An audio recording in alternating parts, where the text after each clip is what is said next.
Vamos a la línea telefónica para saludar con mucho gusto a Vidulfo Rosales, abogado del Comité de Padres y Madres de los 43 normalistas desaparecidos de Ayotzinapa y también de los normalistas de la Normal Raúl Isidro Burgos. Vidulfo Rosales, gracias por atender la llamada. Buenas tardes. Buenas tardes, gusto saludarte. Igualmente, Vidulfo, bueno, tenemos mucho interés en conversar contigo. Han sido semanas muy intensas de movilizaciones desde el pasado 26 de febrero que decidieron, después de la acción global, quedarse en plantón en Zócalo. Después muchas movilizaciones, pero también respuestas muy ríspidas de parte del presidente Andrés Manuel López Obrador, y en este contexto, lamentablemente, el asesinato de este joven Yanqui Cotán la semana pasada. Está en uno de sus peores momentos la relación de los padres con el gobierno federal en esta administración en estas semanas, Vidulfo. Sí, mira, yo creo que efectivamente está en un punto crítico la relación. Yo diría que el diálogo está totalmente roto con el gobierno federal, y lo peor de todo es que pues están paradas las líneas de investigación. Si bien es cierto, hay búsquedas en terreno, lo cual es positivo, sin embargo, las líneas de investigación para saber qué pasó con los estudiantes, pues yacen ahí en un estancamiento. Uh-huh. Y mientras tanto, desde Palacio Nacional se alienta la confrontación, se atiza las tensiones y como consecuencia de ello, pues se imposibilita el diálogo. Estuvimos ahí en plantón más de 10 días sin que ninguna autoridad se acercara, sin que ninguna autoridad tendiera algunos puentes de diálogo con nosotros, y por el contrario, o sea, la confrontación se estuvo elevando, se atizó la estigmatización contra los normalistas, contra los abogados. Uh-huh. Y las consecuencias que se tuvieron pues son lamentables, ¿verdad? Porque nosotros creemos que la muerte de Yanqui Cotán es un caldo de cultivo de todas estas tensiones que se vienen viviendo desde hace varios meses, de septiembre para acá, desde que se rompió el diálogo, estamos en esa circunstancia. Entonces, completamente el diálogo roto, a pesar de que López Obrador ha declarado que va a recibir a los padres. Sí, pero esa declaración es condicionada, ¿verdad? Exacto. O sea, dice, sí, yo recibo a los padres en 15 o 20 días, pero al otro día nos dice, sí los recibo, pero que no vayan los abogados. Uh-huh. Entonces, eso no puede ser, o sea, no es una reunión política, no es una reunión de amigos, es una reunión que tiene trascendencias jurídicas, porque se van a analizar. El motivo de la reunión es un análisis sobre los avances de la investigación, a menos que él quiera ir a hablar ahí lo que ha dicho en sus mañaneras, ir a decirle a los padres quiénes somos nosotros, que somos de la derecha, que somos de los conservadores, y bueno, si quiere ir a decir eso a la mesa, uh-huh, pues probablemente tenga razón que no vayamos nosotros los abogados, pero los padres no están pidiendo una reunión de esa naturaleza. Los padres no piden una reunión porque los padres conocen nuestro actuar, saben cuál ha sido nuestro compromiso con la lucha, con la defensa de este caso tan lamentable de la desaparición de los 43. Entonces sería ocioso ir a una reunión donde ellos van a escuchar cosas digamos sin fundamento respecto a los abogados. O sea, ellos nos conocen bien, saben que lo que está diciendo Andrés Manuel López Obrador es mentira. Entonces la reunión tiene que ser estrictamente relacionada con los temas de los avances que presenta la investigación, y para ello es necesario que estén los abogados que defienden el caso, que son los asesores jurídicos. Es un derecho fundamental. Eso no pasa por el presidente. El presidente puede gustarle o no gustarle al asesor jurídico, pero es una elección libre, claro, de los padres y madres de familia. Si el presidente condiciona el diálogo, pues entonces no se puede, no hay diálogo. Claro. El presidente dijo la semana pasada, especialmente después del incidente del derribo de una puerta de Palacio Nacional, que había un cóctel de provocaciones en estas movilizaciones, pero a mí me parece, utilizando su palabra, que más bien hay como un cóctel de elucubraciones del presidente, donde mezcla trayectorias como las de Emilio Álvarez y Casa, el senador, el papel de la Organización de Estados Americanos en intervencionismo en otras partes de América Latina, con el GIEI, con los padres, con las organizaciones de derechos humanos, como donde tú participas, el Centro de Derechos Humanos de la Montaña Tlachinolan, o el Centro PRO, y los mezcla en un mismo cóctel de lucubraciones y dice que todos son animados por los conservadores. ¿Cómo te explicas esta postura tan extraña del presidente Vidulfo Rosales? Mira, yo pienso que el presidente ya va en una ruta de cierre del caso, y él ve que ya va a ser difícil que pueda esclarecerlo. Como consecuencia no va a poder cumplir con uno de sus compromisos, de los 100 compromisos que él estableció. Va a ser algo que le va a pesar históricamente a su gobierno. No pudo resolver el caso Ayotzinapa, algo que va a heredar a la próxima administración, un tema complejo, un tema delicado, un tema difícil, y entonces está buscando cómo culpar a alguien, y cómo culpar a alguien de su propio fracaso, y esos culpables vamos a ser nosotros, ¿va? Él va a decir ahora que por culpa de nosotros no se pudo esclarecer. Ya lo dice en varias ocasiones, que nosotros no queremos que se esclarezca, que nosotros estamos entorpeciendo las investigaciones, lo cual es totalmente falso, ¿verdad? Nosotros fuimos los que impulsamos desde un principio el avance de las investigaciones. Por nosotros vino el grupo interdisciplinario de expertos independientes. Nosotros solicitamos una medida cautelar para que la Comisión Interamericana brindara medidas de protección a los estudiantes. Fue así que se creó el grupo interdisciplinario de expertos independientes. Este grupo dio luces sobre una investigación irregular, desasiada, que escondía la verdad, y puso sobre la mesa nuevas líneas de investigación sobre las cuales está basada la investigación de este gobierno, sobre las cuales se construyó una comisión para la verdad y el acceso a la justicia y una fiscalía, producto de todo este desenmarañamiento de una investigación sucia que hizo el gobierno anterior y que el GIEI lo evidenció. Entonces ahora querer decir que el GIEI y nosotros somos el obstáculo en la investigación, pues es un distractor. Es una justificación de su propio fracaso del presidente. ¿Qué tal, Vidulfo? Te saluda Jesús Estrada. Y pues me parece que todo esto cambió cuando se estrelló la investigación con el muro de las Fuerzas Armadas. Quería preguntarte, Vidulfo, dos cuestiones. La última vez las madres y padres se levantaron me parece que era la reunión, la mesa de diálogo de la Comisión de la Verdad, me parece que por dos cuestiones. Una es por la exigencia de los 800 folios en manos de la Secretaría de la Defensa Nacional que tienen que ser entregados, que de hecho es producto del trabajo justamente del GIEI, de la Comisión Investigador Especial. Pero el presidente dice, pues está abierto el archivo general de las Fuerzas Armadas, pero hay una discrepancia.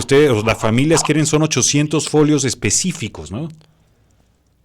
Sí, mira, efectivamente, yo creo que es importante ahí clarificar.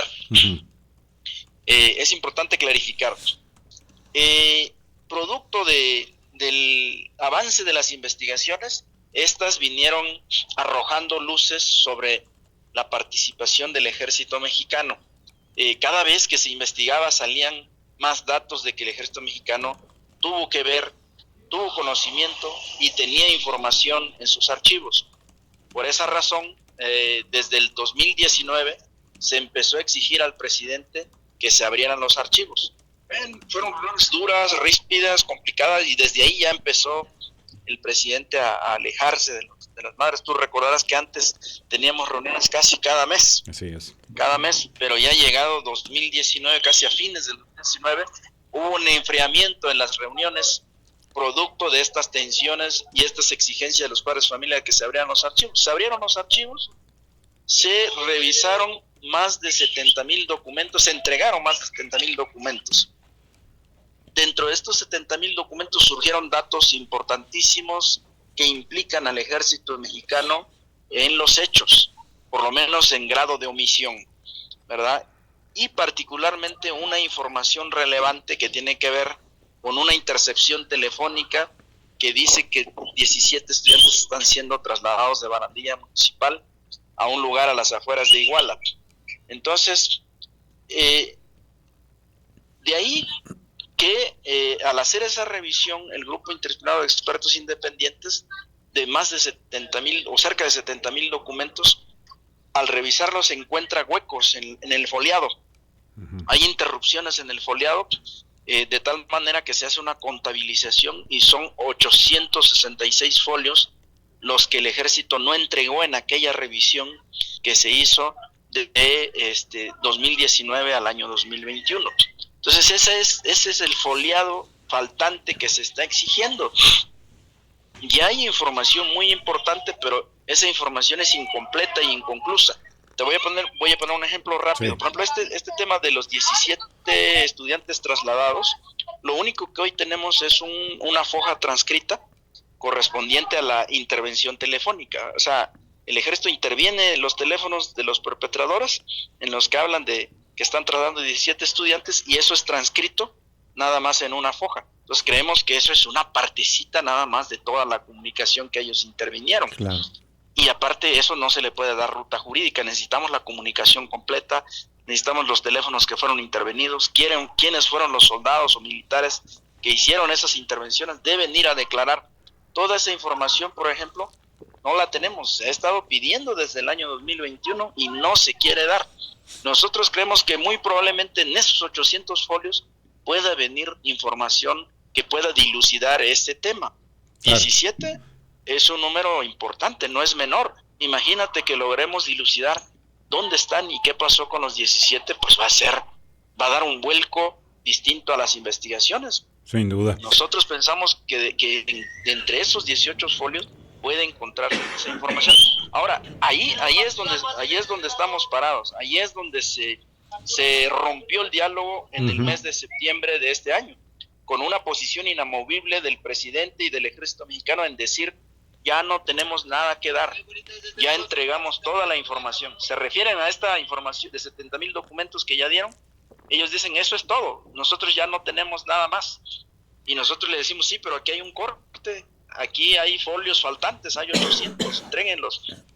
Claro. Y entreguen la información relacionada con los 17 jóvenes. Entonces ahí se quebró el diálogo, el presidente ya pasó a una posición, como te digo, inamovible, fuerte, dura, en el que ya no hubo posibilidades de un diálogo o de un cambio en la posición, y de septiembre para acá se rompió toda posibilidad de diálogo, y ahora en enero él pasó a una escalada de descalificaciones, de desprestigio contra los abogados, contra el GIEI, pero no solo eso, sino también a un intento de quebrar el movimiento de las madres y padres de familia. Exactamente, ese es otro problema. Eso fue lo que ha motivado la ruptura total del diálogo.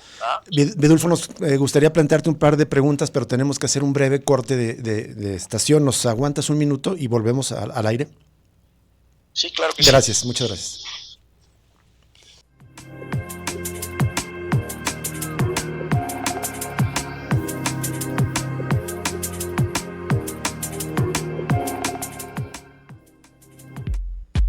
Ya regresa Cosa Pública 2.0 con Rubén Martín y Jesús Estrada.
Seguimos al aire en Cosa Pública 2.0 con en esta charla con Vidulfo Rosales, abogado de los padres y madres de los 43 normalistas desaparecidos de Ayotzinapa, un recuento tan importante.